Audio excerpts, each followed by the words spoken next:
Hello, everyone, and welcome to another interview here on Tales from the Wandering Scribe.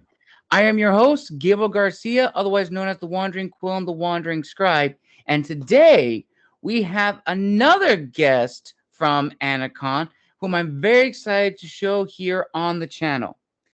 My guest today is the writer and creator of the Immortal Era comic book. Now, if you remember this comic book, I showcased this in a previous video highlighting the new works I'll be featuring on the channel.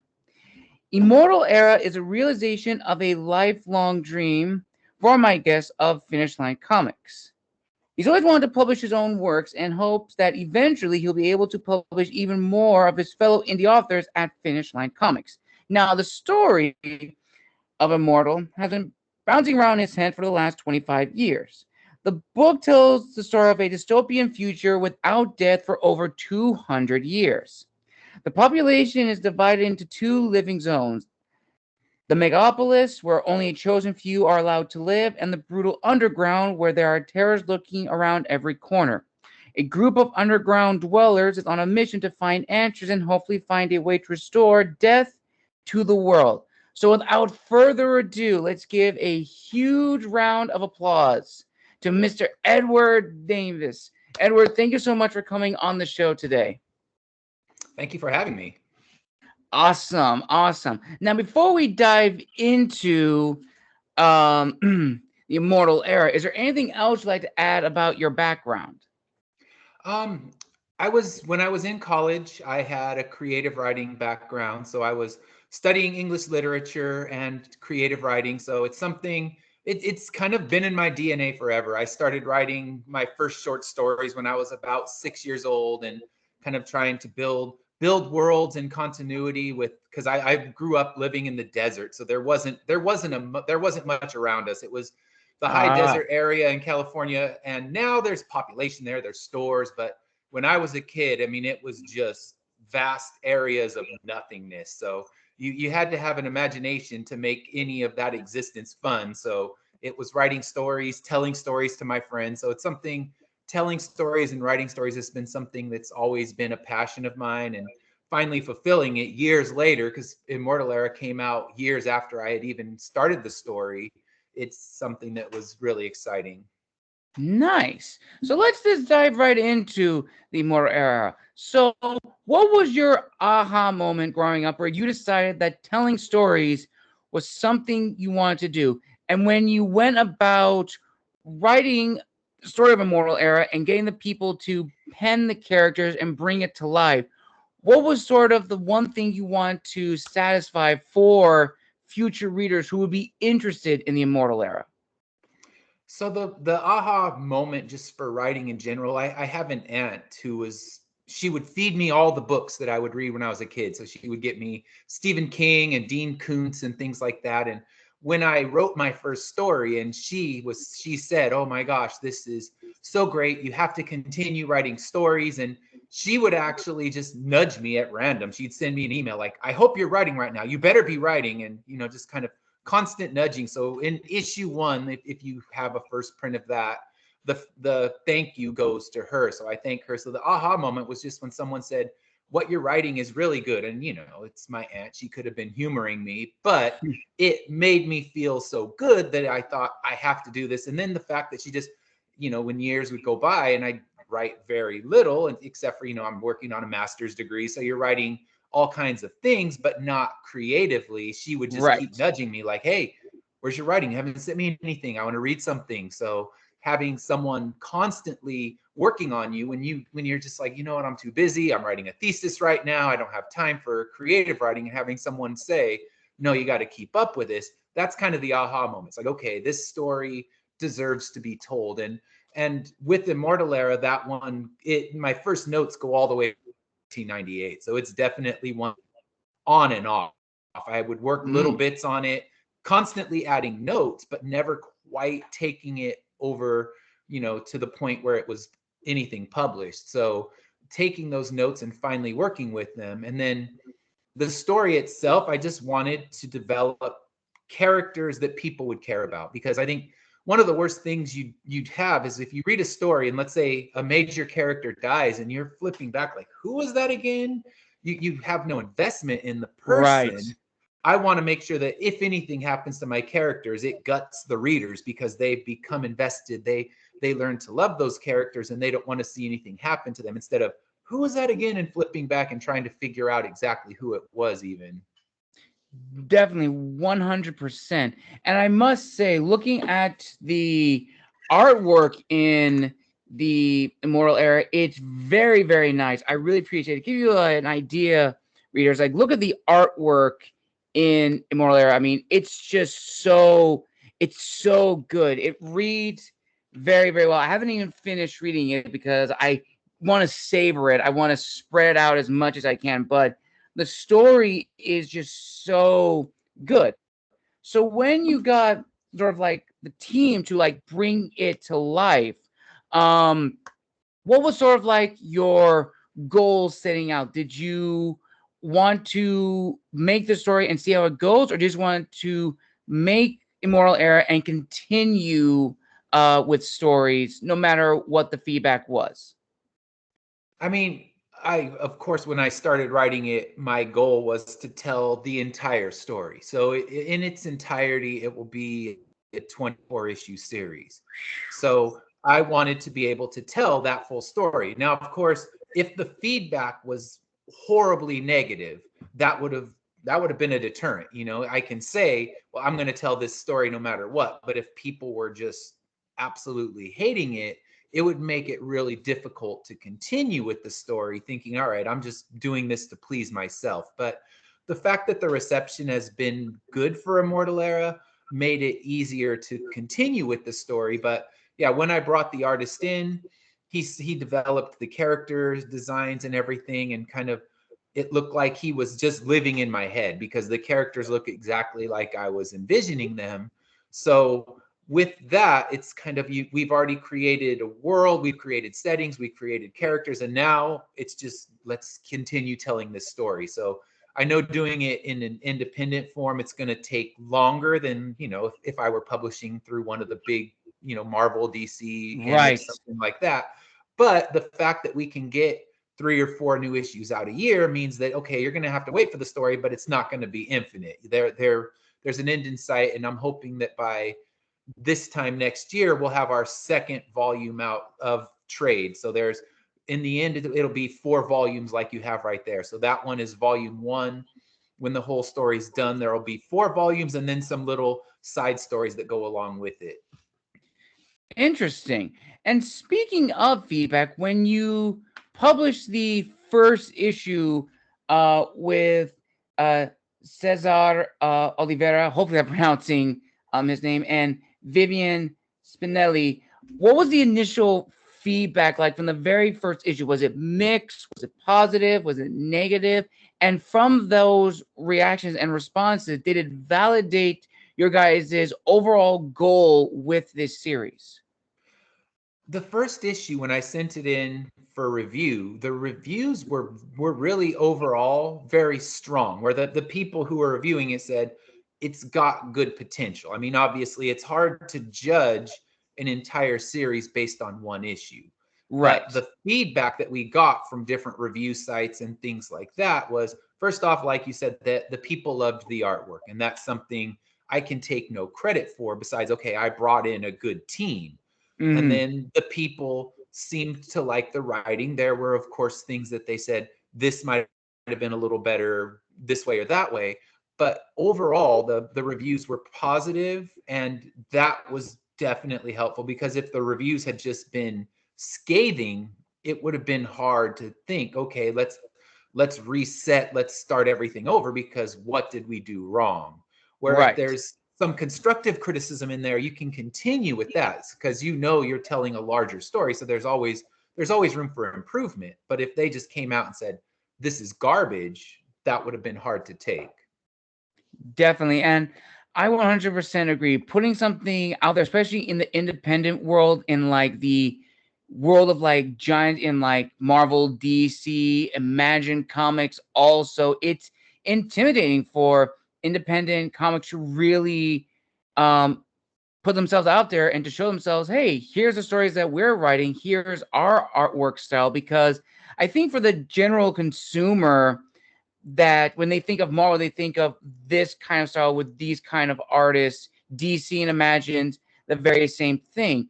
And when I would imagine you would definitely agree, Edward, creating Immortal Era was definitely not only a passion project, but also it was a gamble, because you and your team working long hours trying to make sure, okay, is this going to fit right into the page? Is this going to not look weird? And making sure that the characters look the same throughout the whole story, and then finding a house that can create the story, make sure it's like a printing house and everything like that, finding the cover that works well and everything, and then putting it out there on the digital stage.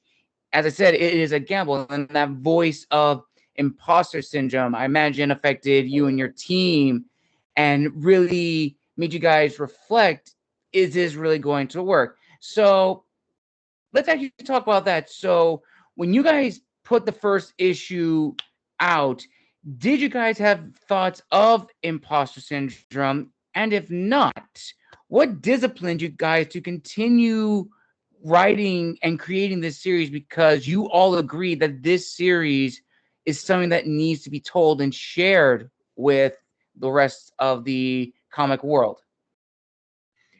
I mean, when the initial issue came out, there was definitely that imposter syndrome going on, because when you work cons, I mean, I've worked a lot of different cons now, and you see a lot of faces there who have been doing all the shows. They know each other. They're kind of a connected community, and you're not a part of that community. You're Right. walking in, you're a brand new person. You haven't talked to these people, you haven't interacted with them, and they're all tight and connected, and you just feel like you're an outsider. And I mean, it's a welcoming community. When you get to it, you start talking to your neighbors, you start talking to the people around you, and you find that it's a really warm community. But in the beginning, you just feel like, all right, they're all tight. I don't belong here. This isn't my room. I shouldn't be standing in here. And honestly, it's still times you go to certain cons and you're just like, this I'm not supposed to be here. This is comics, and Marvel and DC are comics, and I'm just some guy stepping in the room. So you have to kind of fight that imposter syndrome as best you can and realize, okay, I've been here. I've now published 10 books, 10 issues of, Immortal Era and my other series, Corruptor, and people are still embracing it. So I'm not an imposter in the room, even though half the time I walk in, I still feel that way. As for the team, I don't know where they land in that one, but I know, they're, my artist Caesar is still working hard and putting out the best, to be the best I've ever done.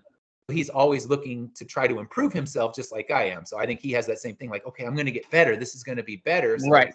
Always looking to say that we haven't hit our peak. We haven't written our best issue. You say, okay, this is definitely the best one I've written. Now it's time to top it. And this is the best one he's done in artwork in, and he wants to top it. So it's constantly trying to outdo yourself and not feel like, and truly feel like you belong when you walk into a room. I 100% agree. One of my ultimate goals is to be at my own convention, showcasing my own artwork and my own stories. But it is, as you said, I mean, it is a little bit of intimidation, at least in the first set. And oh boy, I think I lost your camera, Ed. Can you hear me, Edward? Yeah, hold on. Okay, there you are. All right. Don't worry, viewers. This will not be in the final cut. You know me. I always make sure to cut out. But as I was saying, I 100% agree. I myself am trying to get into where I met you, Edward, at a convention and trying to showcase my own stories. And it is a little bit of an intimidation factor, at least in the beginning, because you are pretty much a unknown person. No one knows who you are. You really have to sell yourself and stuff like that. which now let's actually turn to Mhm. more of the business side of being independent creator, which I am very intrigued to learn more about this.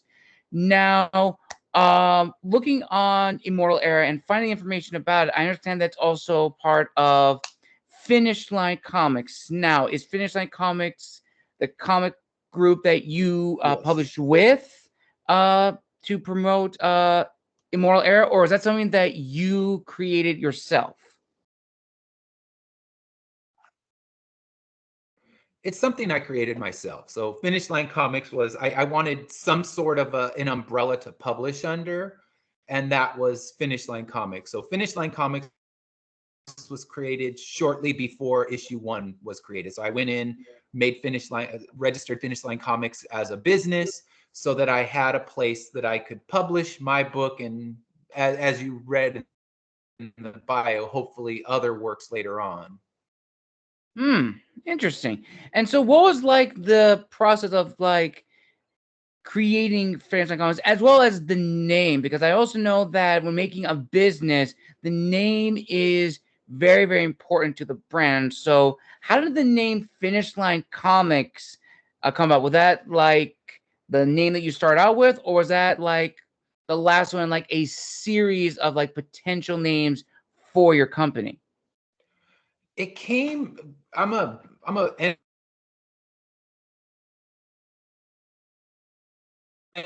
avid runner, so I do lots of long ultra marathons. The finish line, and if you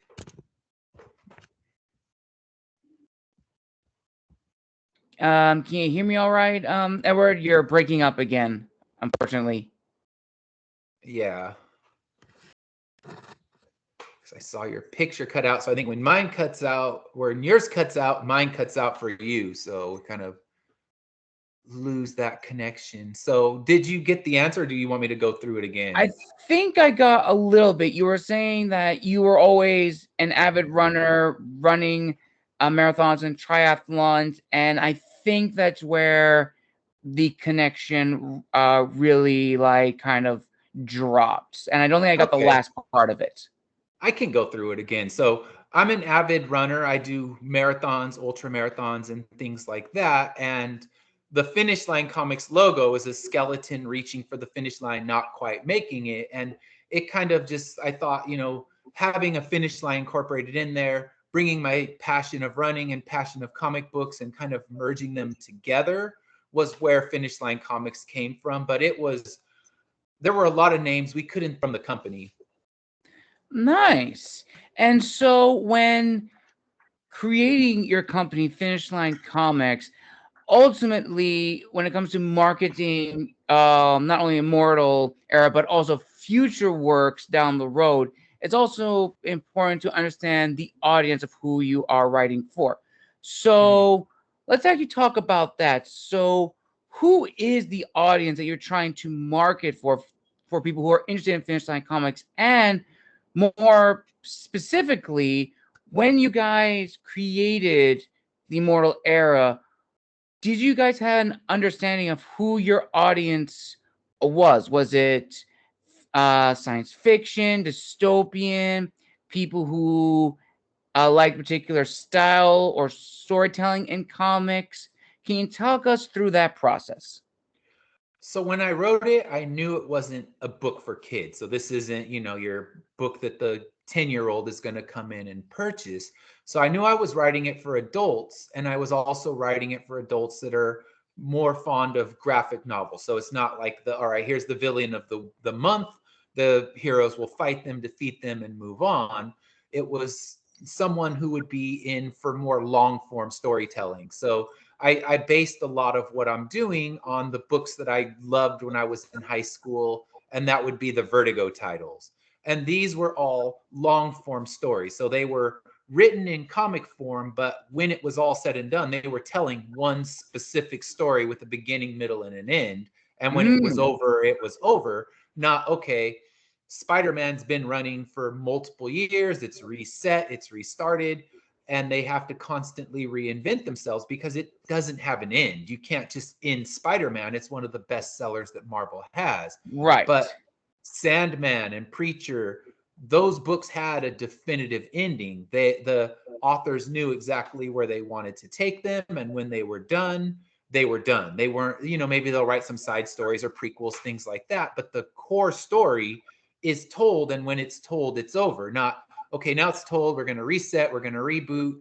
And I wanted to tell a story like that, something that had a clear beginning, middle, and end, and when it was over, it was over. That's not to say I won't go back and play around with things, because we have a 200-year time jump in the very beginning of the book. So there's 200 years of storytelling that I could play with. It has a complete sequence that's written, and I already know exactly how it's going to end and where the story has to go. Definitely, 100%. And I think that's a very important thing to talk about when it comes to comics. Like with books, you can write the main story and it just ends. And like exactly you're saying, like Preacher and the other ones, they had a definitive end. And also, I'll even go add Invincible. Invincible had many issues, but the main story ended. There hasn't been any other spin-offs of the story. You haven't seen the character really appear in other media, well, except for the crossover with Spider-Man, but that was pretty much it.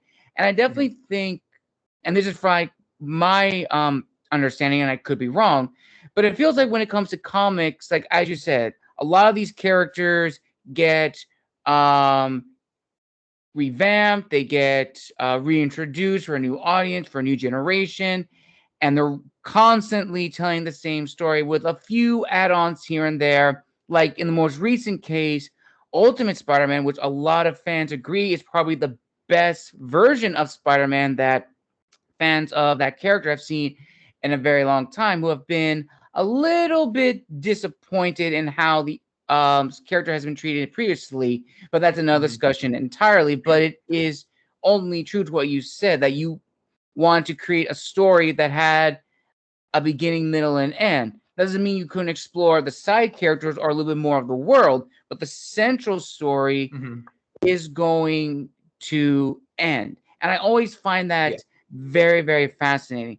Now, when it came to the narrative style of the story, as well as, the artwork that represents the characters, who are sort of the big inspirations behind it? It can be authors, fellow comic stories, fellow comic writers, or even film and TV shows. So what inspirations really helped, in addition to your team, bring Immortal Era to life and the characters to life? I think when I mean, going back to kind of what I was saying earlier with the Vertigo titles, I was really taken with Neil Gaiman's writing and with Garth Ennis. And those two, I just love the fact that they were writing, essentially it was, they could have both written their stories as novels and they still would have worked. And that kind of storytelling, at that point in time when I really got into Vertigo, that's when Marvel and DC were just in this whole, like, everything's a major crossover event, and it's Nightfall and it's Age of Apocalypse, and so many just kind of redundant storylines with multiple covers, and now you need this foil one and this polybagged one. And I was just getting tired of that particular style of storytelling, because it was just, let's just, create a buzz, and we're going to kill Superman, then we're going to bring him back, and we're going to break Batman's back, and then we're going to fix it. And I just liked something like Sandman. And that's what I actually had the subscriptions back when you could still subscribe to Marvel and DC comics. And I had subscriptions to Sandman, to Why the Last Man, to Preacher, and to get those stories and realize, okay, there's not going to be some new cataclysmic event that resets this universe.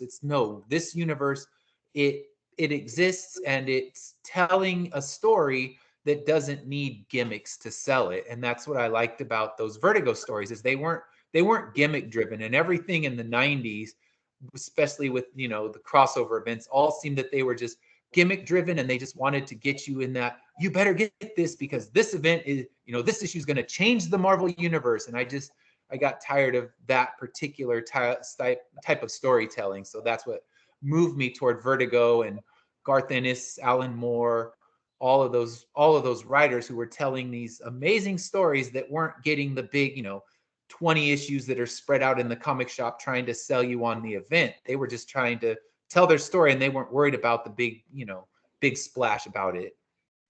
Definitely 100%. And you also brought up another thing which is very interesting, and a lot of stuff that I think two other writers from Anacon, fellow comic writers, brought up, which is the characters, as well as, like, you mentioned Death of Superman. And I remember when that happened, at least seeing old videos of it when it was aired back in the 80s, that shocked, like, the population.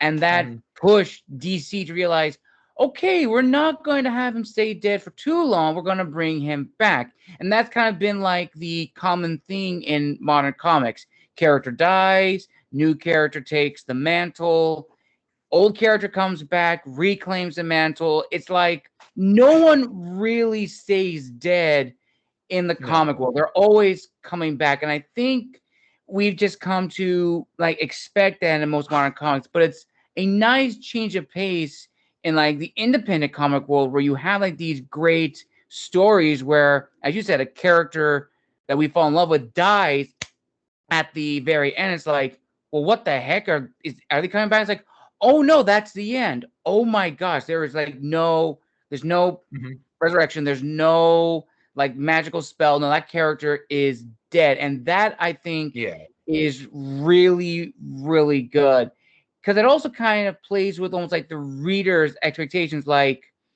most comics, at least from my opinion, also being like a comic consumer now more in my young adult life, I suppose when I was a teenager, I was always interested in more of, like, the comics, as you said, the crossovers here and there. But I've also liked stories that, as you mentioned, with the vertical comics, that are just good storytelling, really great characters that really hook you in. And that, of course, goes into the type of reader who reads these comics. Now, I think that is a very important discussion to bring about, because the reader is not necessarily the same thing as an audience. At least I think so, because you can hit your reader, you can market to that specific type of reader all you want.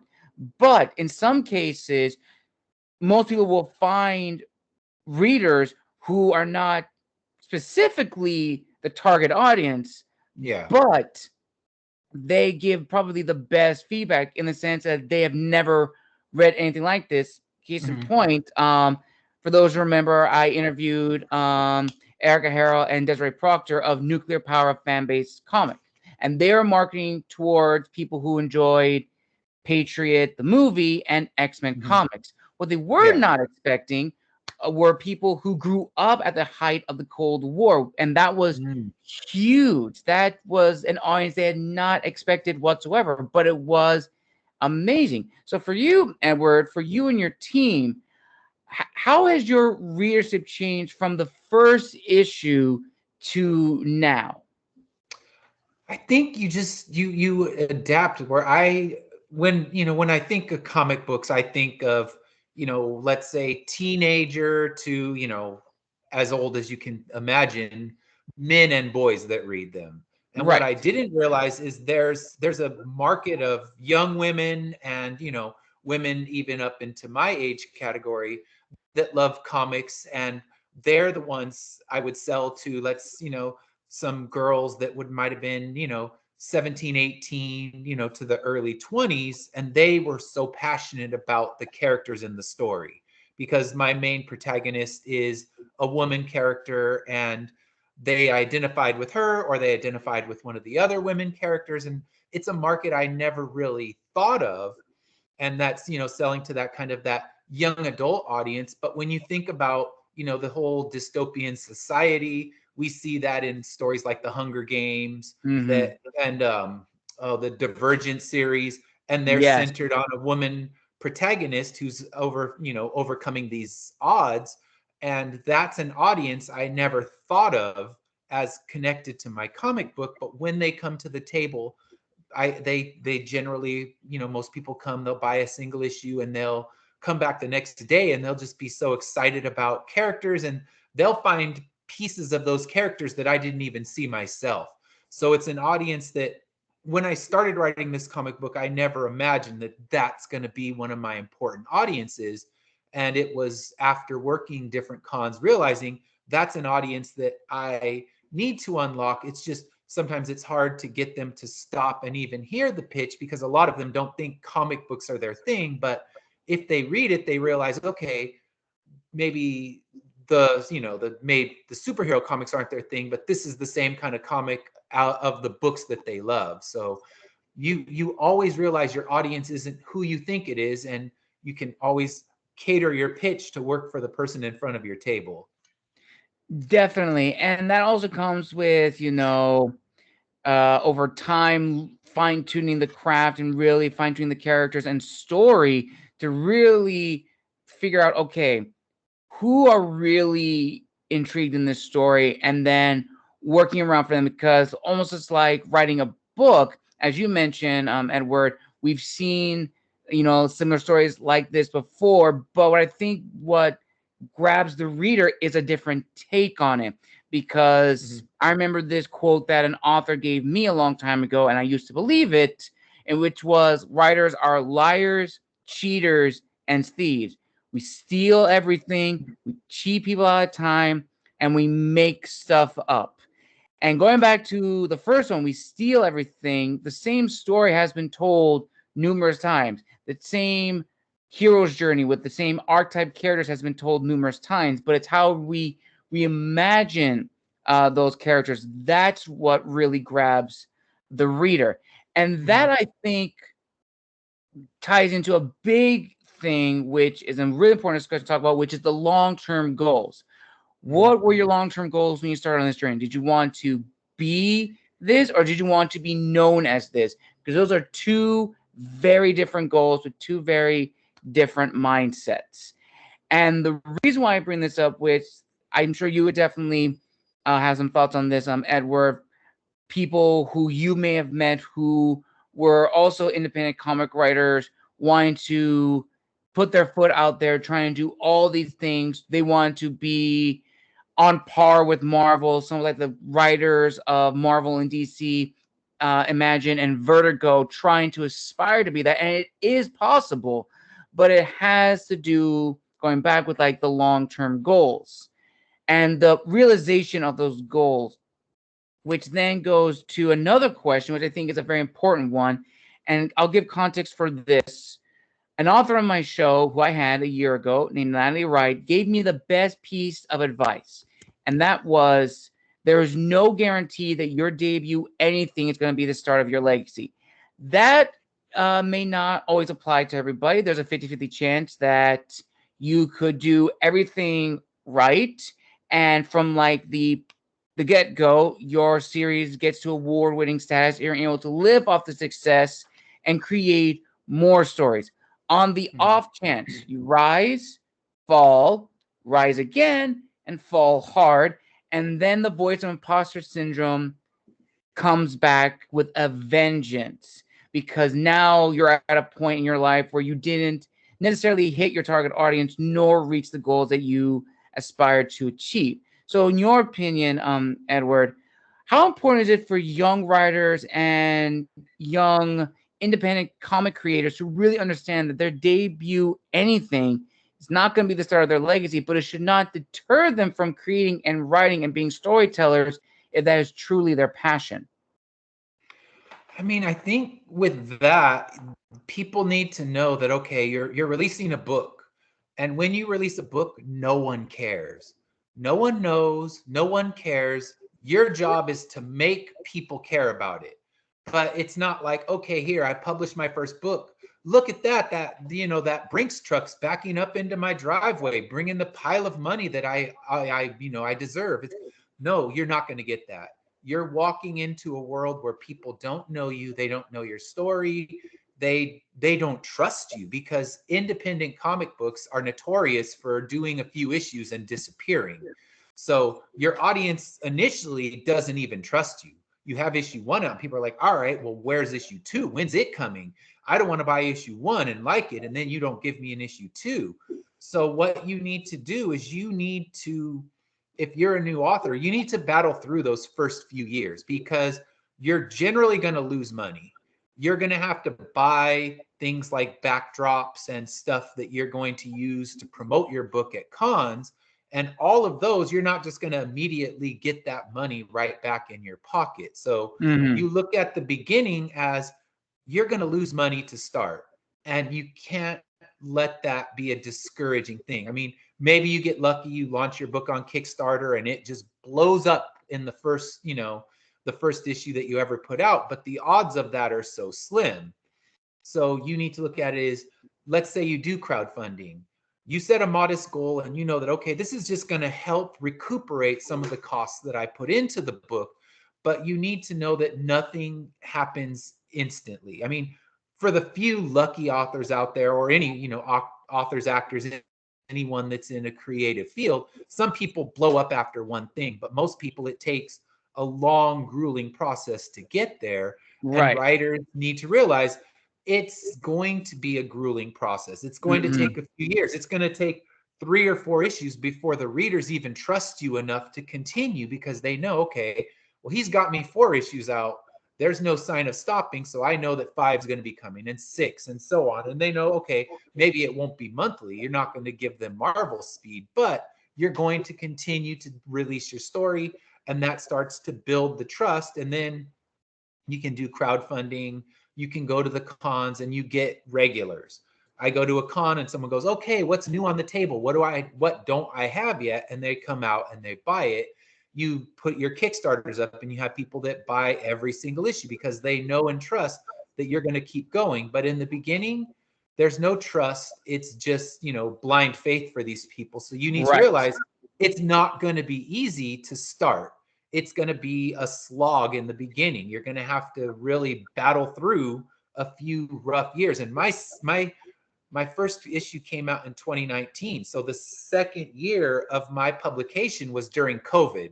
So I really found, okay, I had booked all these cons. I was ready to get out there and show my book to the world. And then all of a sudden the world was paused and there was no way to actually share the book the way I had initially thought I would. Like, I was going to go to events. I was going to do it this way.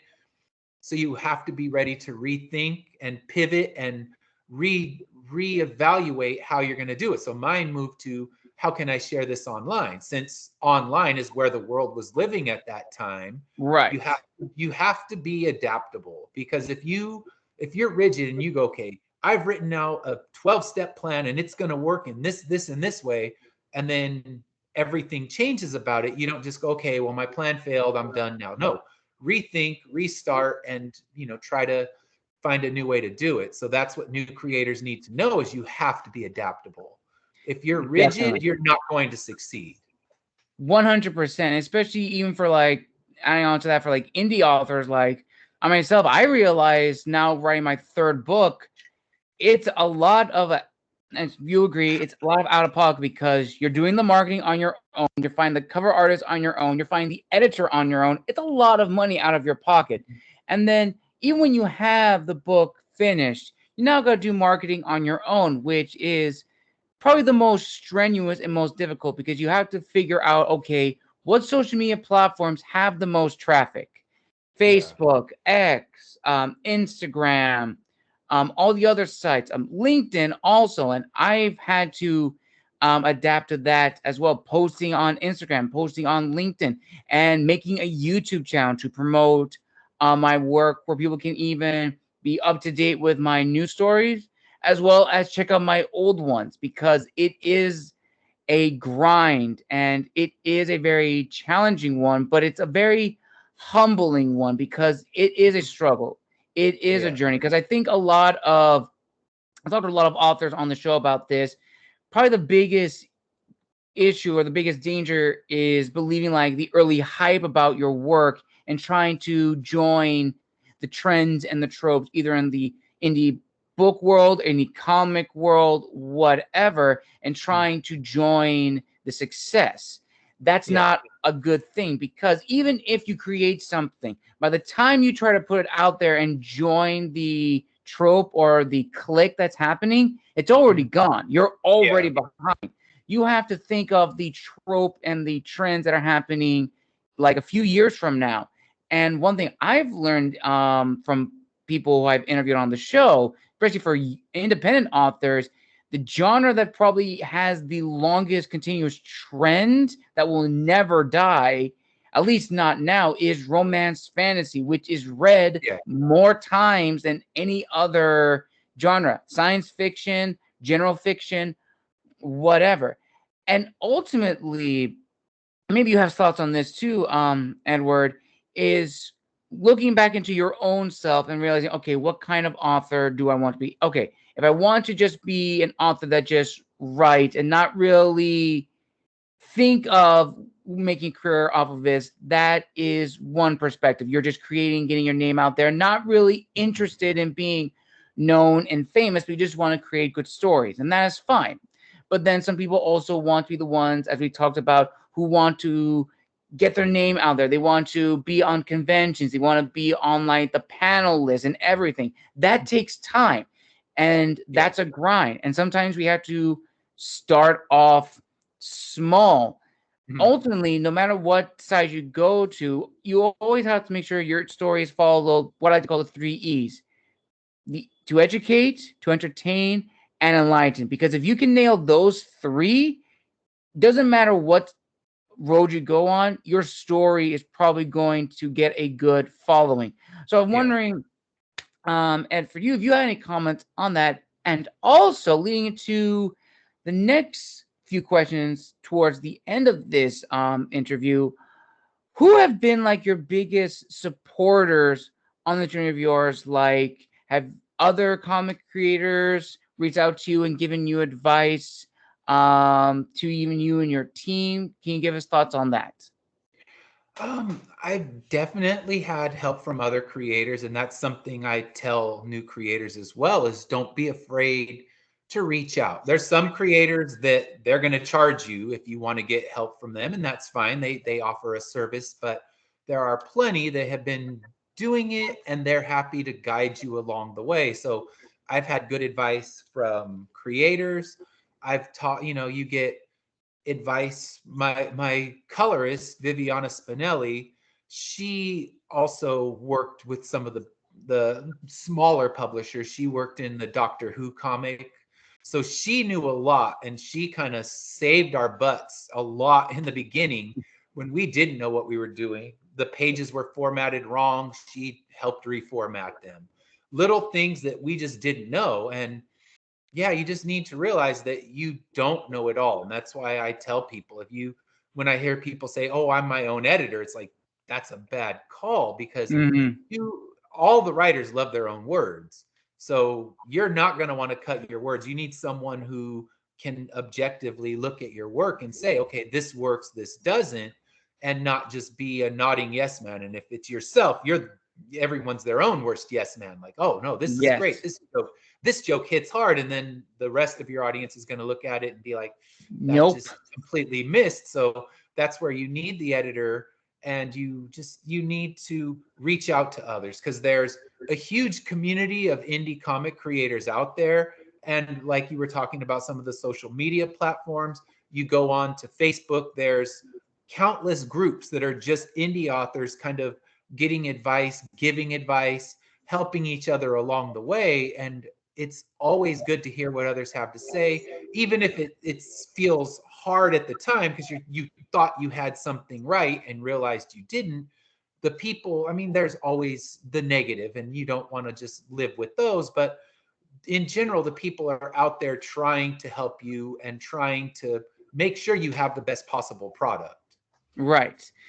Definitely. And I think it's probably the biggest help, which is connecting, meeting people online. And I cannot tell you, when I started my third book, I need to go back to my second book as well. I did not realize how many independent authors were on Instagram, or Bookstagram, as they call it. I mean, it's just so much. And even not even just indie authors, but also, as you mentioned, indie comic creators. Like, it was so mind blowing, and 100%, it's all about helping one another and building each other up, giving each other's advice of like, oh, you should reach out to this person. He or she's a good editor, or you should meet this person. They are great artists and stuff like that. Or even, hey, you should help this person help make your team. They have great connections on other social media platforms. All of Yeah. that is networking and connection.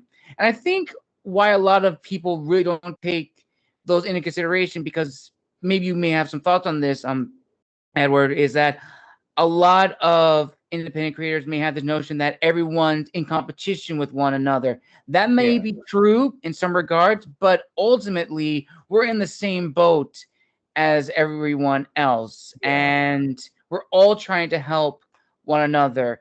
Because I Mhm. think the biggest issue tying into this is that, as you mentioned, if we're our own editor or we're our creators or whatever, that's a big issue, because Mhm.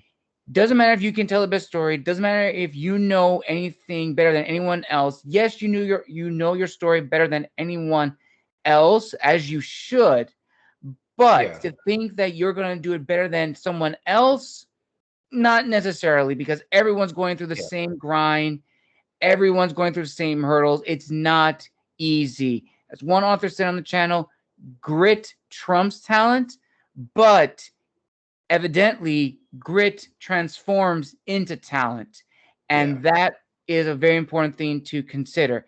Now, before Mhm. we go on to the final question of the interview, Edward, during this journey of yours, did you ever get a sense of validation from other indie comic writers who reach out to you, or you met at cons, who have seen your work and give credit where credit's due? And I ask this question because, like independent authors, we bring in everything we can into the industry. We make something our own, and when our peers see it and recognize it and give credit where credit is due, that is a very powerful moment and incredible feeling. So have you ever had experiences like that?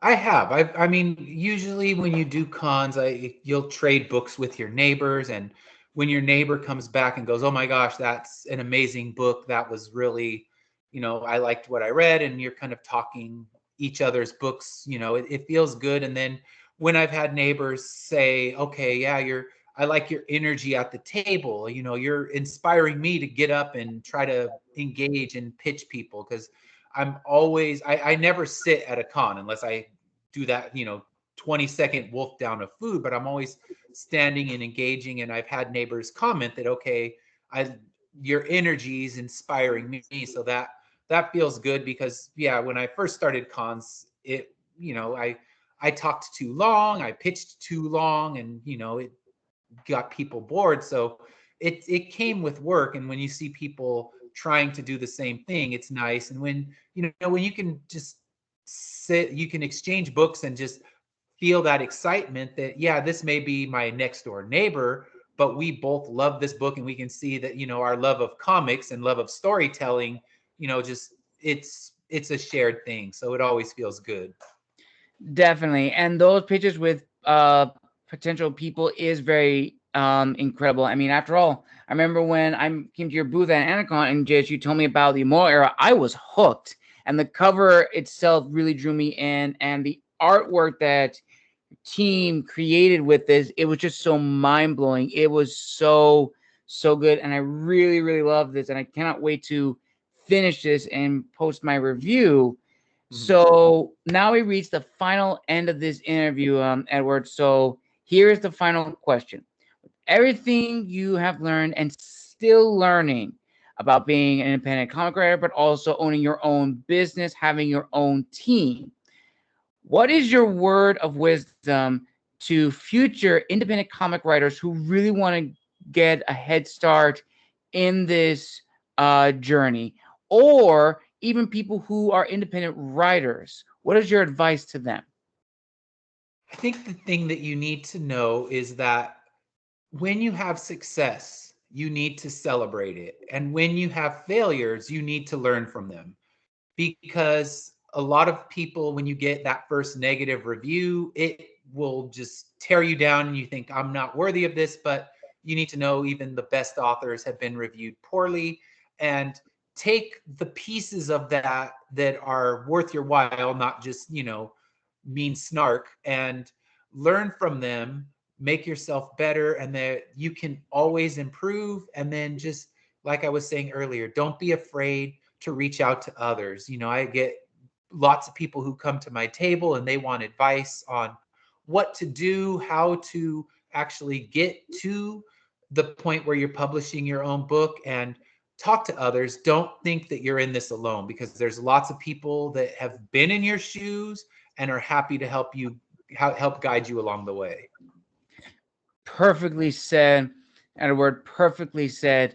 And now we have arrived at the end of this amazing author interview.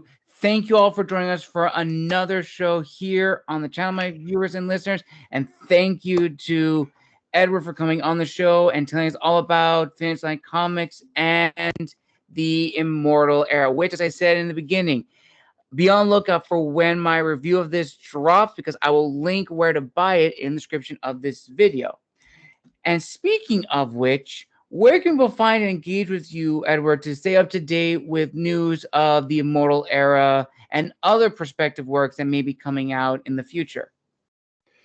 So the best place to find me, I have social media is all under Finish Line Comics. So I have Facebook, I have Instagram, I have X, I have TikTok, and I have a YouTube channel. So if you go under Finish Line Comics for any of those, you can find my content on there. I also have a website, finishlinecomics.com, that does have a web store where you can purchase those. And then all new issues end up going on Kickstarter. So whenever I publish a new book, Kickstarter gets it first. So I'm about to launch Corruptor #2, which is my second series. I'm about to launch that on Kickstarter. And then if you miss the Kickstarter, as soon as the Kickstarter ends, it'll be put up onto my web store. So the web store has everything that you need. And then always look for me at cons. I just did Nashville Comic-Con last week. I'm going to be doing the Paris Comic-Con in California, not Paris, France. And then I'll be doing a signing at the Comic Bug on July 3rd. And I'm going to actually do both stores of the Comic Bug. So I'll be at the Culver City location in the morning. And then in the evening, I'll be at the Manhattan Beach one. So finding me out there when I'm at cons is a good way. But if you're not local to California, then your best way is to head to any of my social media, and that would have the links to the Kickstarters or the website. If you want a book right now, you can go and purchase one there. I will link all of down below in the description of this video. Thank you all for joining us for another interview here on the channel.